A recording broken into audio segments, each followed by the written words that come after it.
Pemirsa, peneliti utama Badan Riset Inovasi Nasional BRIN, Profesor R. Siti Zuhro menyebut upaya calon Presiden Prabowo Subianto untuk merangkul partai politik parpol lain non-pendukungnya sesuai dengan janji kampanye yang telah disampaikan.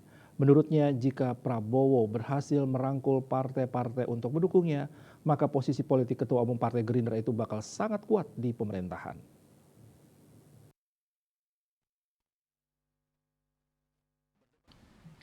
Zuhro saat dihubungi di Jakarta dikutip dari kantor berita Antara Jumat 29 Maret menilai, kini komunikasi politik dengan partai lain sudah dilakukan oleh kubu Prabowo. Setelah berhasil berkomunikasi dengan Partai Nasdem, Prabowo ingin melanjutkan safarinya ke PDI Perjuangan dan P3.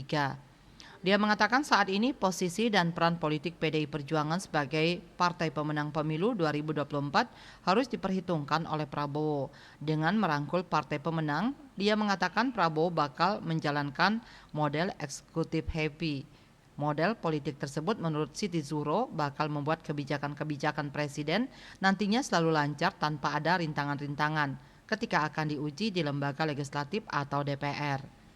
Sebelumnya, pada Jumat 22 Maret 2024, Prabowo Subianto menemui Ketua Umum Partai Nasdem, Surya Paloh, setelah dinyatakan unggul dalam pemilu 2024 oleh KPU.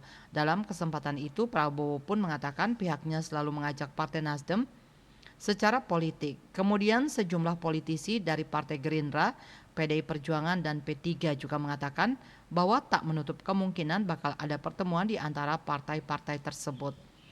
Pada masa kampanye, Prabowo Subianto menyampaikan dirinya ingin merangkul semua kekuatan di Indonesia jika memenangi pemilu presiden dan wakil presiden Pilpres 2024. Prabowo mengaku bersedia untuk tidak membedakan baik pendukungnya maupun bukan ketika terpilih menjadi presiden. Bali Post melaporkan.